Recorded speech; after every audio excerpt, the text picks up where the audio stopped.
Marnie, are we good on time? Could you please call the roll? Okay, Committee Member Richard Black. Here. Committee Member Lori Lalonde. Here. Committee Member Craig McVeigh. Here. Committee Member Joseph Ross. Here. Committee Member Roger Young. Here. Vice Chair Susan Raffanello. Here. And Chair Ty Harris. Here. We have a quorum. All right. Public comment. Open. This is general public comment for items that are not on the agenda. Do we have anybody signed up? Do we have anybody on internet land?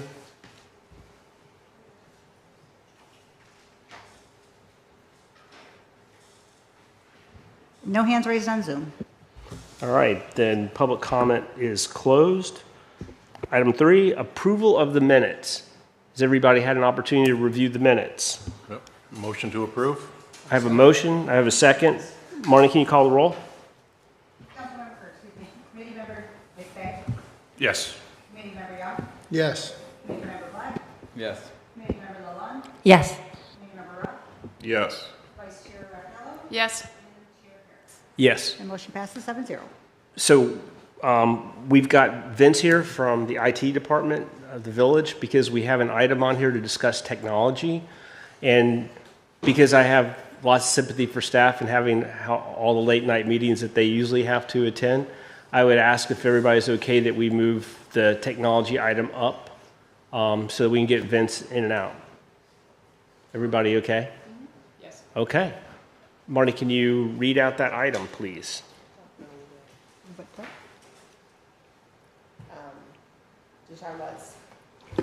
It's item C on the, it's discussion of possible new section, advancements in technology and modern communication.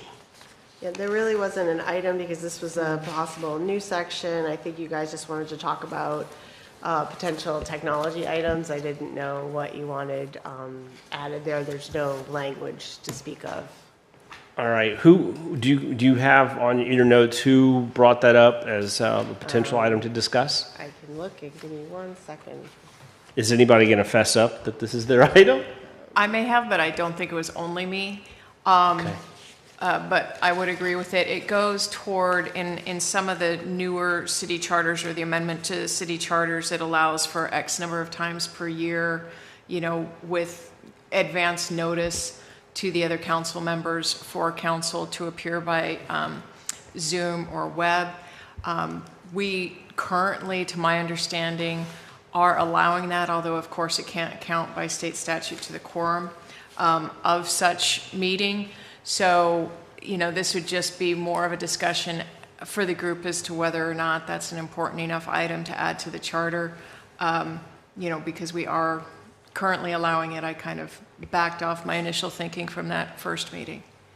Yeah, I think, I remember that discussion somewhat, and I remember we were talking about the fact that we've got a lot of remote hearings now in courts, and so how would that apply to these items? I know we were cautioned, and as somebody who appears in front of this body all the time, on quasi-judicial, I absolutely would have a heartburn over not having the folks that are voting on it actually here at the meeting for a quasi. I don't have that much of a problem with anything that's not quasi-judicial having remote attendance policy, but for quasi, I would be against it. For just to, while we're on quasi-judicial, witnesses and the like, I still think on a lot of these, especially because there's short notice, some witness, and I don't mean that in a derogatory term, but often you have 14 days notice unless you are the applicant to a quasi-judicial hearing and your plans are already set for that particular day, but you may want to testify either pro or con the applicant. The Florida Supreme Court has said such testimony is admissible in court, and I'm still doing trials by Zoom. So I think that we should, you know, from that standpoint, either as whether it's a policy consideration for the council, whether it's a charter issue, I'm not sure, but I do think that the council for quasi-judicial should allow witnesses who have other, you know, commitments at the time they learned of the hearing date to be able to testify by Zoom. I don't think that there would be all that many anyway, but I think that should be one consideration. Lori? I can see where having a witness testify via Zoom would be beneficial for all parties concerned, because you're right, we do live in a community where a lot of times witnesses might not necessarily be locally. I do kind of have a problem with not having a councilman or woman in attendance at a council meeting and attending via Zoom. I've done a lot of Zoom meetings myself, and the longer the length of the meetings, the less attentive my attention span becomes. So I think that if I have a problem with it, then I think others would as well. I mean, when you're not able to actually see what they're doing while they're on Zoom, you obviously have the ability to do multitask, let's say. So I would kind of be opposed. Yeah, I mean, part of the practical part of this that makes it difficult is that under the village's code, any evidence that you intend to rely on at a quasi-judicial hearing has to be submitted 2 days before the hearing. So everybody has a chance to see what's coming and nobody's blindsided, except for you, because staff doesn't have to give you their rebuttal to whatever you're proposing, but that's okay. John Quick is on Zoom too. Yeah. So again, I mean, my concern, and I think Susan's kind of articulated it, is that really something to be seen in the charter, or it should be more in a policy so that if changes need to be made, it can be made a little bit easier? Because once you put it in the charter, we know then you're kind of stuck with it. There's a little more flexibility if it's in an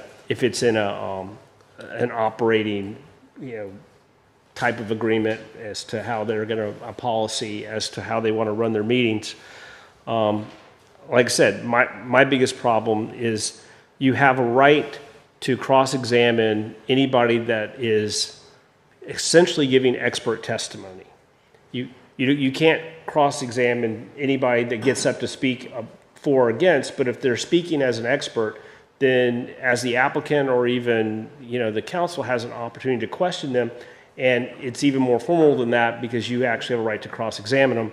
So I don't know how that would work in reality. Same as in court. Yeah, I kind of think it'd be more like a policy than it would be a charter amendment, but that's up to the group. If you want to make that recommendation for a charter, I kind of like it in a policy, but I'd like to hear what anybody else has to say about it.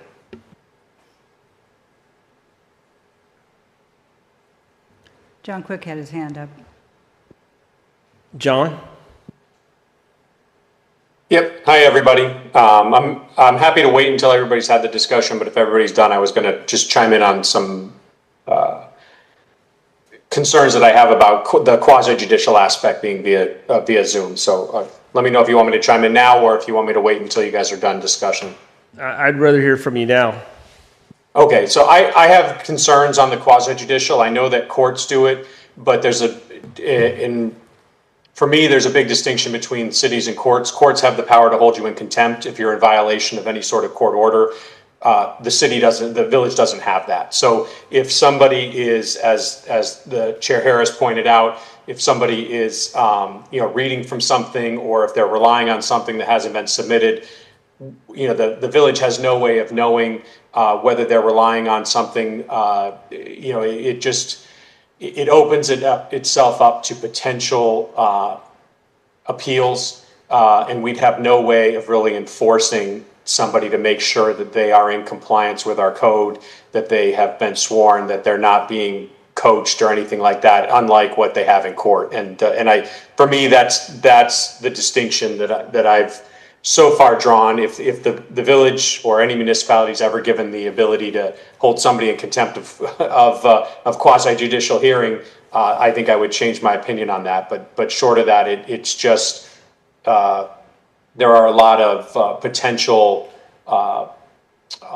pitfalls that we could come into contact with through quasi-judicial Zoom hearings, and I understand the inconvenience that is sometimes for some members who might wish to speak on the matter, but we also have to look at it in terms of being able to defend any sort of decision that's made by the council one way or the other, and I just want to make sure we put ourselves in the best situation to defend the village on that. So, John, would it also still be your opinion that if we do come up with a remote attendance policy for elected village council members, that should not apply for quasi judicial items? Is that still basically the opinion of the village attorney's office? Yes, yeah. Okay. Again, I think it's more of, as I said from the outset, when I stepped up and said that I think this one's mine, it's probably not for the charter. I think it is for the policy. I could, spend the next 20 minutes rebutting everything that John said about the similarities and dissimilarities of the city. But I don't really think it is for the charter as opposed to a policy decision, and it could even be a one-off basis of a policy decision for a particular witness if they request to appear via Zoom, to have the flexibility to grant that or not grant that, because irrespective of contempt powers, you can tell typically if people, it's no worse to tell if they're reading something on Zoom as if they have papers on the stand, you don't know what they're reading from either.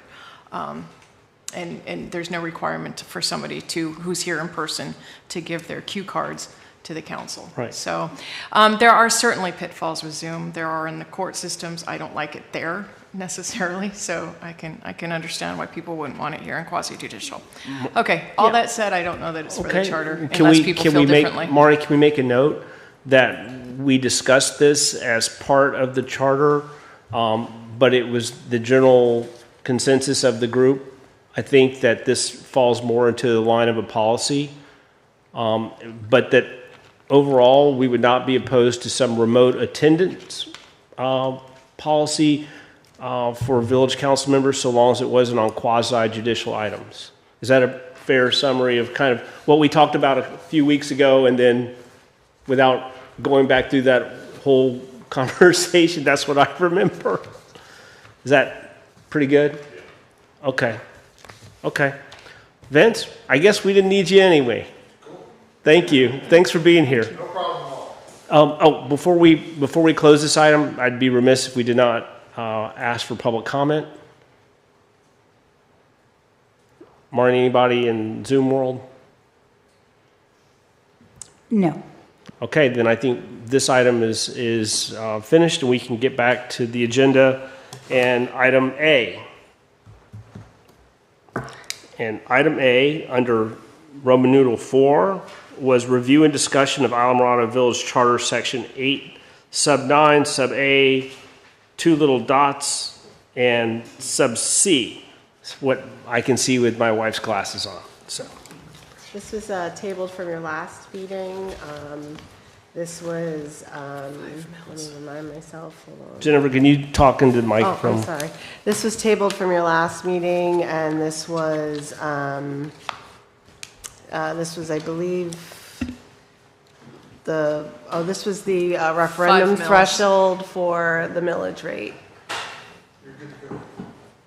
So that's whether or not Right. you wanted to change that And we were threshold. holding this because we know the legislature, according to Ron, was going into special session, and that not only for the budget, but there was going to possibly be a conversation again about taxation and homesteaded properties and how that could affect all of this.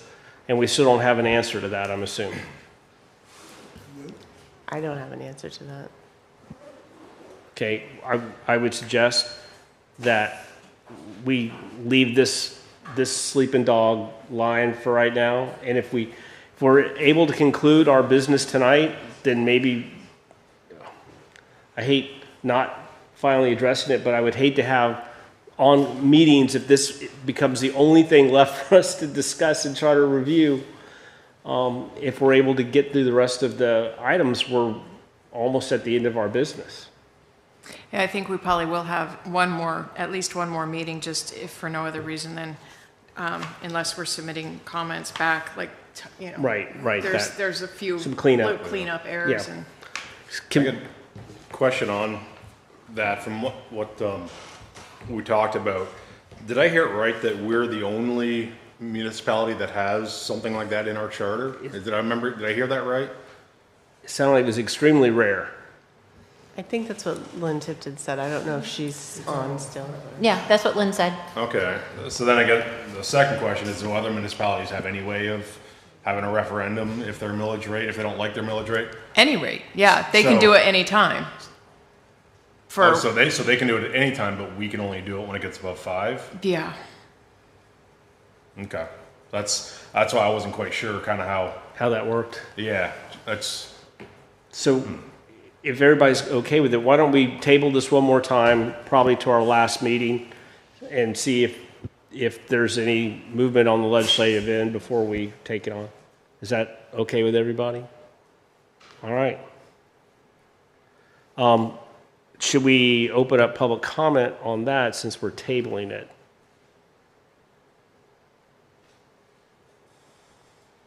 If anybody wants to give public comment, I would like to open it just in abundance of caution.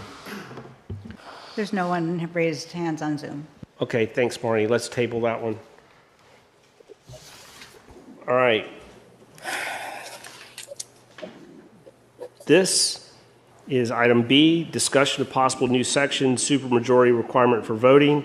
And I know Vice Chair Susan Raffanello brought this up based largely on some of the other communities in the state, particularly Winter Park, Florida. Yeah, and I included the Winter Park section in the packet for you all. Right, got that. Let me go back and find that. All right, Susan, I know this one was yours, and I know that we kind of started talking about it, and I asked for the specific language to be included in the packet so everybody could actually read each item individually and kind of consider them. Has everybody had an opportunity to look at it? Yes, yes, yes. I'm going to say that's a no for me. Wait, you looked at it, but you didn't look at it? Okay. Okay. No. Well, the good thing is it doesn't take long to Do you know what read. the good thing is? The good thing is that then I won't really be talking about it, right? Right. Well, because I'm gonna read if these glasses will assist me. Otherwise, I'm gonna ask Susan to read it. Actually, Susan, would you just read it? You have better glasses. Do you want to do one at a time? Yeah, Okay. let's do one at a time if that works. So the first one that would be proposed to require an affirmative vote of a supermajority, which would be 4 out of the 5 members, would be the conveyance, and I would add in, or acquisition of fee simple ownership of real property owned by the city or to be owned by the city. The language I pulled from this charter, but these are more prevalent. I'm not saying that they're majority in city charters, but they're more than just the one city that has these sorts of requirements. I know Key West has a requirement of a supermajority to acquire property, and in fact, if it's going to be for any reason other than, I think, parks, they actually require a citizen vote. I think a citizen vote every time you're looking to acquire property is a little unwieldy, but I think a supermajority would be in line to sell or purchase. I don't have a problem with it because we're talking about the city. It's not an individual application. I don't have any heartburn on that recommendation. I'd like to hear what everybody else has to say, because I think there's a difference between an individual application and when the municipality does something. So what does everybody else want to say? I definitely don't have a huge kind of opinion on this. I guess the one question I have is, has there been much concern by the public for something like this? Like, has this something that's been talked about? Has there been any problems? I just don't know too much about it, so that would be just a question I have, just in general, not necessarily the one specific one we looked at. No, I think there's been some discussion about the purchases that the village has made. I mean, we've talked about the Machado property, we've talked about the church property, we've talked about Island Spice. Those are the 3 that seem to kind of come to the fore when people are talking about, it's partly of you purchase the property and then you haven't done anything with the property. So there's a little bit of that frustration from what I've heard. Like I said, I don't have a problem with a supermajority on something like that. I think, like I said, it's different than an individual application. I'd like to hear what anybody else has to say about it. I don't know the exact voting record for all of those issues that came before the council, but we're not majority of those issues voted on either all in favor or supermajority. I tend to believe they weren't close votes. I don't remember them being close votes. I remember them either being a 4-1 or a 5-0. Right, that's what I'm saying. Right. So in that instance, they were already, in essence, a supermajority. Well, I think by adding that language into the charter, you're cautioning the electeds to think more carefully about the decision, because you're adding additional weight to it by requiring a supermajority. So Yeah, this wasn't, my proposal wasn't because I thought there was an instance of an inappropriate item that needed corrective action in the future, but looking to best practices for the future only. And, if they're already getting 4 or 5 votes or it doesn't, or as a matter of practice it doesn't go through, then we should solidify that. Because I don't think that a vote of 3 should govern that sort of transfer and acquisition. because it's dealing with the people's money. So I get that. I mean, I'm like Craig, I don't have a lot of heartburn one way or the other on it. Anybody else have an opinion on this? I'm for the supermajority for purchases and sales.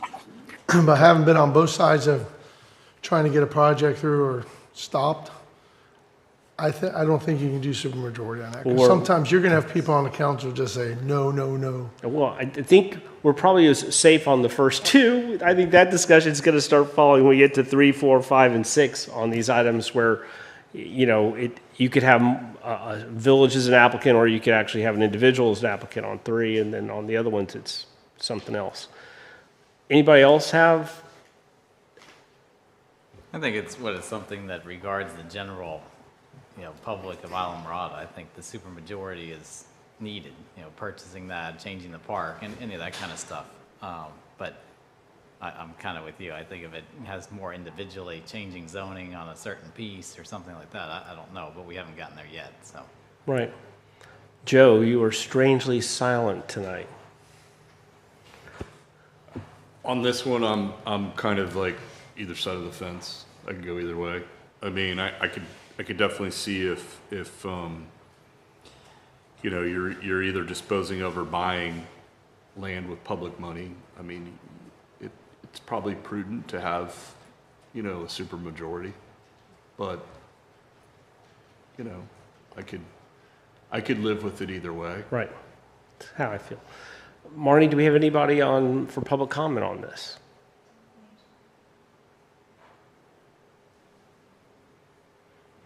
We do not. And by the way, we do have Lynn Tipton online if Dave? you need her. Nothing on this one? All right, let's close public comment. Do I have a motion for discussion, to continue discussion, or a motion so we could vote on this one? I would move to recommend including the purchase, the sale, conveyance, or acquisition of real property by the village to require a supermajority vote. Do I have a second? Second. All right, I have a first and second. Further discussion? Hearing none and seeing nobody raising a finger, Maury, can we call the roll, please? Vice Chair Raffanello, Yes. Committee Member Young, Yes. Committee Member Black, Yes. Committee Member Lalonde, No. Committee Member McVeigh, Yes. Committee Member Roth, Yes. and Chair Harris. Yes. That motion passes 6-1. All right. So we're on to number 2 of these items. Susan, would you please read it out for me? Sure. I think 2 and 3 may kind of dovetail together. In some ways not. So we'll do them individually. Yeah, let's do them individually. So the second one is any amendment to a comprehensive plan, future land use map amendment rezoning or change of use of parkland to a use that is not recreational or park use. So in other words, the way I understand that, if it's currently zoned and on the comp plan as park, to have it be changed away from a park would need a vote of 4. And just to give this item some context, and I'll ask Jennifer to see if I'm right on this, because, you know, I bat about 50% on these. I don't believe there are any entities other than government or semi-government entities that have land that they own that is zoned park, semi-governmental. Well, we don't have any park zoning. We Right. have the public, semi-public services, but that includes churches as well as schools and parks and So- other things. So Yeah, I I'm don't just always looking know. at who's impacted by a Right, so supermajority that's- change. You just would want to consider, it wouldn't just be parkland, you would be Right, so we would be talking impacting- about local governments, churches, schools. Those would Yep. be the Yep. universe of people whose applications would be State government. impacted. State government. I feel a lot more comfortable if I knew it was just the village. But I also understand, you know, since it's for park, I guess, would we want to look at this language in terms of park, or would we be wanting to use the more formal zoning classification of P-semi-public? We do have conservation zoning, so you could use that as the zoning designation too, if it was the conservation land that you were concerned about taking Yeah, out but of that use. The problem there is then we get into individuals who had their property downzoned by the village in whatever we think it is, January of 2001. And that's where I would have heartburn, because now we're out of the institutional type uses and we're into people who actually had their property that had some commercial or residential use that all of a sudden discovered that their land had no. Oh, not all of a sudden there were 18 workshops. Thank you, Susan, because I was going to say the same thing and I wasn't even here. It's amazing how many people ignore those workshops, right? That To did their own happen to detriment. me. They put a conservation tag on a finished Yeah, I mean, two-year-old commercial building. like I said, I feel more comfortable about this discussion when we're talking about governmental entities. And the way I read this was village or municipal owned land that's either under the village owned conservation or park, like founders. Right. That type of language, adding that into there gives me a lot more comfort as to, you know, my heartburn over individual applications versus what we do with government people-owned property. I would be comfortable with that change to the language. I'm not comfortable with the church-owned properties because, you know, we're seeing a lot of decline in attendance in some of these churches, and we do have a number of smaller churches that are located in residential neighborhoods Right. that at some point in time might want to be converted to a residential home. I know exactly some of those churches. And so I would hate to put that type of a burden on. No, I think with Susan's language where we're talking about municipally owned, that doesn't affect them. That's how I understood it, is that we're talking about municipally owned or state-owned or county-owned property only, that this would apply to. That I don't have a problem with. Yeah, governmental owned conservation and/or, what was the phrase you used, Jennifer? That instead of park, we use something else, but with the tag of ownership. It's conservation or It's public, semi-public services. public, semi-public. Joe, I see a look on. Okay.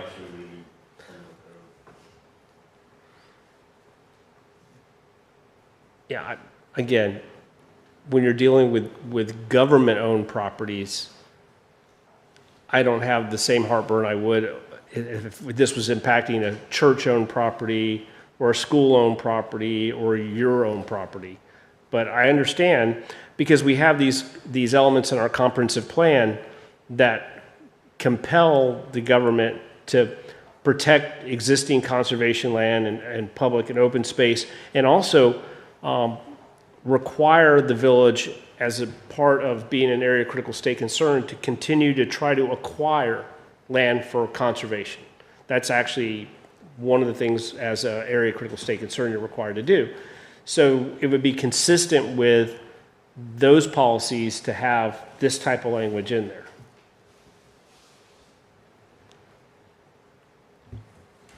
Yeah, I think it makes sense, kind of, what you're talking about. In the same way that we were talking Yeah, about. with the government owned, and I wouldn't think if there was a church in a residential neighborhood, we said, hey, we can't be a church anymore.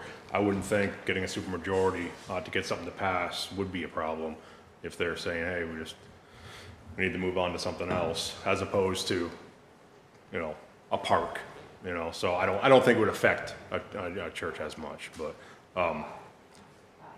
yeah, so I think it makes sense. Yeah, I don't want to see a park go to something commercial around Right. here.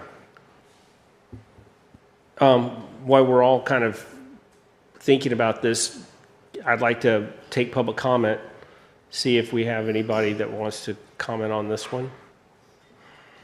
No hands raised on Zoom. Dave? Ron? Okay, public comment is closed. Back to our group for discussion. How would this affect, like, projects, just looking at, for future things, projects like, what do they call it? What, Project 76 now, that's where the tennis courts used to be down there? The See, Alvarado that's a Foundation. good question. That's the old tennis center. Yes. It would not impact them at all because Because that's not owned by any governmental entity. It's not owned by the village, the county, or the state. That's owned by a private company, Okay. so they would not be impacted. Yeah, I think as long as we just word it where it just says village-owned property, that I would be I okay. like government because, believe it or not, the county and the state own property within Isla Morada. Yes. So, and we actually the village owns property in the county. We've tried for years trying to swap them so that they don't own any of ours, we don't own any of theirs, but it's a futile endeavor. Jennifer? I just also want to remind everybody that we're still under SB 180 until October of 27, which restricts governments from doing anything that makes things more restrictive, which a supermajority would make things more restrictive. So I don't know how that would impact, how these recommendations would be impacted by that, but I just want to make sure everybody's aware that that could be an issue. Right, it's a good point. We're a recommending body, and how SB 180 impacts our recommendations is above our pay grade. I think we were commanded to kind of do what we thought was in the best interest of the village, regardless of what SB 180 says. Right, I just didn't want anybody to be surprised if it came back that we couldn't do some of these things because of SB 180. Well, so. SB 180, though, would not impact necessarily I thought that was more geared towards private applicants and not making it more restrictive for the build back as for others. So I have my hand raised for this too, for the same reason Jennifer. Thanks, chimed in. John. So if you have this apply to village-owned property, which Richard had mentioned, then I don't think SB 180 would be implicated. But Jennifer is absolutely correct that it talks about it in terms of says that a municipality shall not propose or adopt more restrictive or burdensome procedures concerning review, approval, or issuance of site plan, development permits, or development orders. And so this would, if it goes beyond the village, that would definitely, it would at a minimum be in the gray area, but I think this would trigger SB 180. So if we stick with the language that Susan proposed, where this only applies to governmental agencies, we're most likely not in violation of SB 180. But I think if it's village owned, right, village not owned. necessarily government owned, because you can, as the property owner, there is an exemption or an exception to that. It is if the the property that's the subject of the application is owned by the initiating party, and we as the village would be the initiating party of this potential charter change. But if it's, say, the county is not the initiating party. The village would be the initiating Gotcha. party. Susan, would you amend your language to just include the village so that we this stay sunsets out, so the SB 180, it expires in the fall of 2027, and I don't want to not recommend something now that we would want simply because of the SB 180. Maybe it's not enforceable until 2027. Well, it says it shall be null and void ab initio. Ugh. What were they thinking with that? That whole thing, that whole bill was horrible. Horrible. That's what we've been asking ourselves for a year. Horrible. I'm even a private property rights land use attorney, and I think it's horrible. So you're not going to hear any argument from me either. Okay, with that, for the current and presuming that this actually gets on the ballot in 2026 and not subsequent thereafter, I would amend my language. But can we put a caveat to the council that if it doesn't go to the ballot in 2026, that it would be any government? Does that make sense? I like that. Yes, I think that's fair as long as SB 180 has sunsetted, yes. Any more discussion on this? Can I have a motion? I'll try. And then please feel free to correct my language, Jennifer or Ty. I would make a recommendation that any comprehensive plan, future land use map amendment, rezoning, or change in use of any conservation or, what's that language I keep forgetting? Public, semi-public. Semi-public. Semi-public Right. land currently owned by the village of Islamorada to a use that is not recreational, conservation, or park use require a majority vote. With that recommendation being if it goes to the voters in the fall, if it goes after the sunset of SB 180, I would expand Village of Islamorada to any governmental entity. But you just said majority, did you mean supermajority? Supermajority. Thank you. And we had a second? Second. Can we call the roll? Okay, Vice Chair Raffanello, Yes. Committee Member Young, Yes. Committee Member Black, Yes. Committee Member Lalonde, Yes. Committee Member McVeigh, Yes. Committee Member Roth, Yes. and Chair Harris. Yes. The motion passes 7-0. Okay, so this is why Susan was saying maybe we should take these together, because 3 is very similar, and we just had the discussion about how SB 180, I would respectfully cut it. request we just cut that one out. Agreed. Yeah, because I think we just covered it under 2. And also given some of the feedback. Right. All right, so that gets us to the 4th element to discuss, which is, I'll try reading it with these glasses on. If I mess it up, just tell me. Comprehensive plan, future land use map amendment, or rezoning of lakefront property from a residential use to a commercial use, mixed use, medium-density residential use, or high-density residential use. I think we would have to change it to habitat or waterfront. Yeah, I think Habitat or we- waterfront rather than lakefront. Well, and I think we also run into the potentially SB 180 problem again. Unless we're able to tailor this to village-owned. I would say the same kind of playbook that we used on number 2 would probably need to apply to this one. But I think number 2 would cover those areas already. Probably. We may So just take this one maybe, out. yeah, maybe next year. Yeah, let's take, everybody okay? Let's just So take. what you're saying, Susan, so I understand it, is that you wanted to prevent or require a supermajority vote for any residential zone, currently residential zoned waterfront or conservation land that wants to change, the current owner wants to change its zoning to commercial. Or those other higher density issues. Basically an upzoning of that particular type of property, but we can't do it right now anyway, so it's, regardless of what I think should be done, it's not going to be done. Right. So we're scratching it. Okay.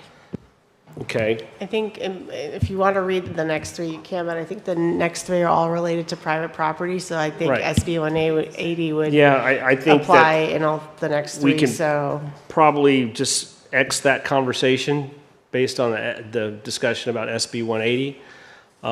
Winter Park was able to get it in before SB 180, but they wouldn't be able to apply this to anyway, so. Well, they're not subject to 180, are they? You The think, entire that- state is, I believe. Oh, okay. yeah, obviously, I don't think they, I keep getting it confused with the hurricane. yeah, I know. It's difficult.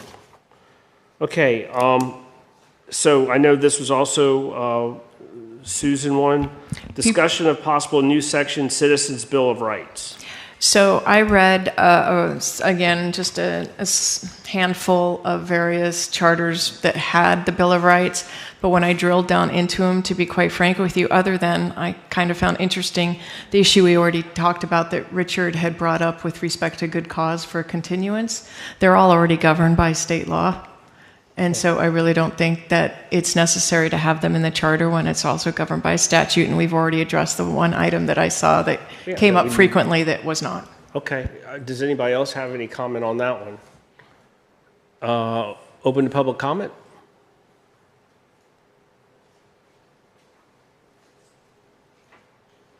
No hands raised on Zoom. Okay. All right. So that leaves us the last item on our agenda for tonight, discussion of possible new section updating publication requirements. Susan, I know this Yeah, is that yours was me too.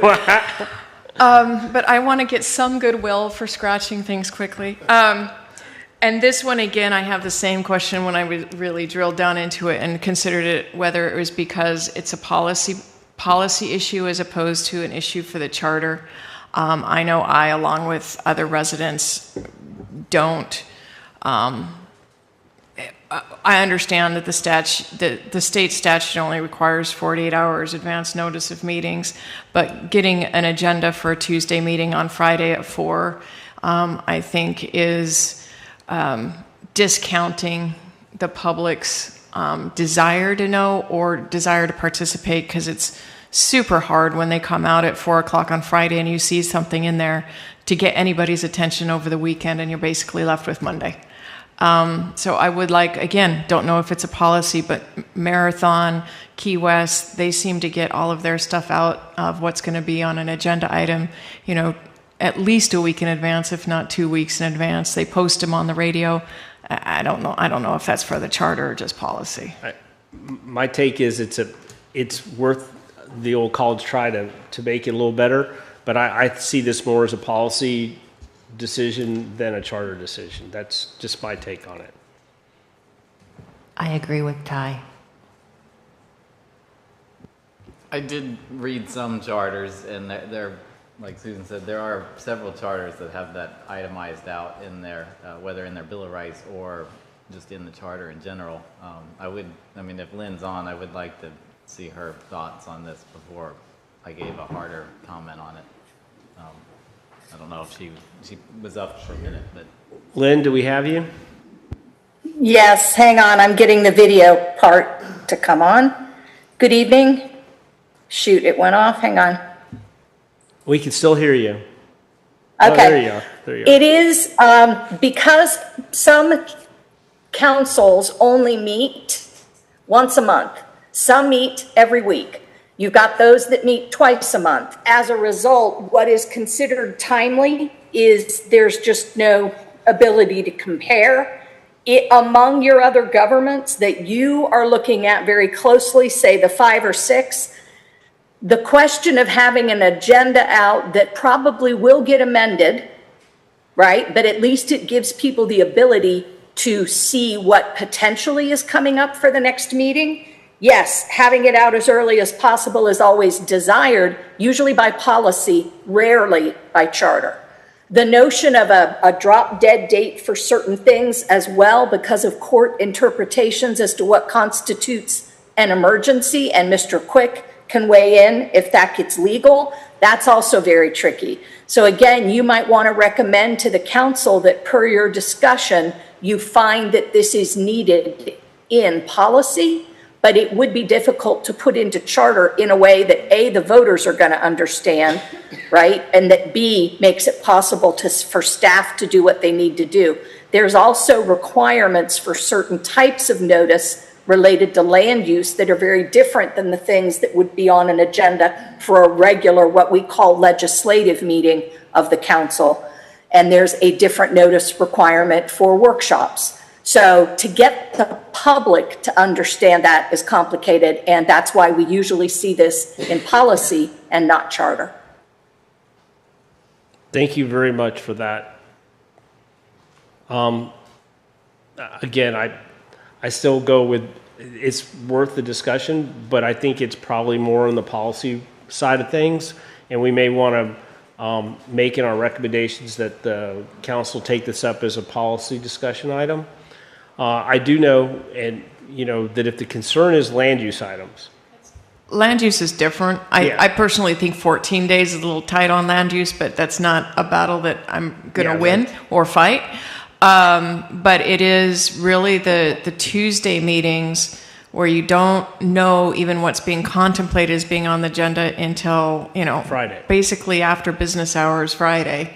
And number one. And number two, it's my understanding that the council has, the packet in advance, or at least knowledge of what's going to be discussed for Tuesday before the close of business Friday. So even if it's subject to revision up until the state statute notice time, just letting the public know what is currently being rolled out for agenda purposes, well in advance, like at least a week in advance, I think would be much appreciated by the residents.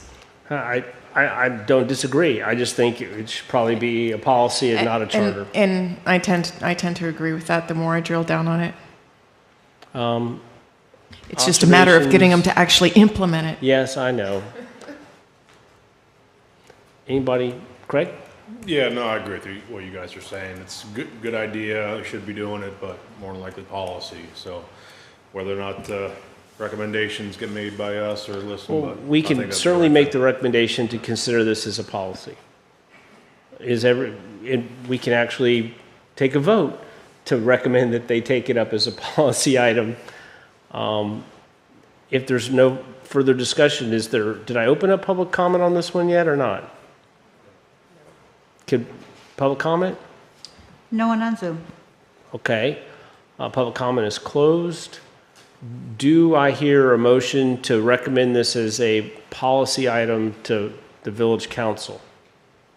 I'll move. Okay, I have a first. Do I have a second? I'll second. Okay, I have a first and a second. Marnie, can you call the roll? Okay, Vice Chair Raffanello, Yes. Committee Member Young, Yes. Committee Member Black, Yes. Committee Member Lalonde, Yes. Committee Member McVeigh, Yes. Committee Member Roth, Yes. and Chair Harris. Yes. Motion passes 7-0. So for our next meeting, I know we need to lock down a date for sure. And then I see the last two things that we need to talk about are, again, the millage rate issue, and also clean up on the language we've crafted on our proposed changes. And I know Susan's working on that. Oh, well, right now I've just seen a 4 that needs to be moved to a 3, but 4-year with tag along. Have we, since we received these drafts, have we approved additional ones that we would like to see? I think so, and before that meeting, so maybe not have it be immediate. I don't know what John's schedule is. Listen, we could skip a week so that gives us the staff time to put it together in another draft form, and then we'll have that item, and we'll have the hopefully resolved issue with the taxing structure coming out of Tallahassee, so that we can take that item up. Well, that's a great idea, with the exception if you take a look at the calendar for April, it's, the week that we would skip would be next week, which would be the week of the 6th. And then the week of the 13th is Monday, this LPA meeting. So it would have to be like a Tuesday or a Wednesday meeting.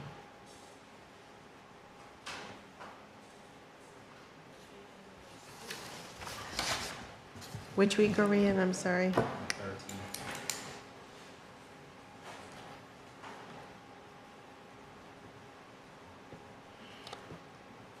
So we're trying to give staff an additional week of time, which makes sense. So that bumps us, are you thinking into the week of the 20th, Lori, or are you thinking? No, I think that doesn't give us enough time if we have some additional changes. I think we can't do it on the week of the 13th. So in essence, Tuesday, Wednesday, Thursday. So you're Correct. thinking next Tuesday? I mean, sorry, Tuesday, the 14th of April? Would Wednesday be any better for anyone? Wednesday's fine with me. I don't have a I problem. could do either one. I think.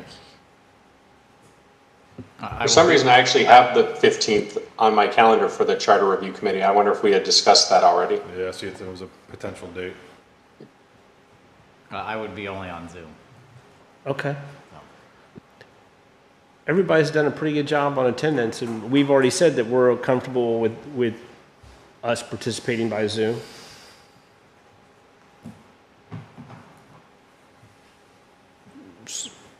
Is that we're going the 15th? 15? 15th, 5:30? Joe, you're good then? I think so, yes. Thanks. All right. So if there's no other business, I'd like to hear a motion to adjourn. Motion to adjourn? Do I have a second? Second. All right, let's get out of here. Thank you. Susan, just so you know, I caught that typo, so you don't have to worry about it. Well, then I'll look for more. Sounds good. If you I'm just find them, let me kidding, know. John. I'm happy All attorneys to correct do. them. Thanks. Poke holes in things.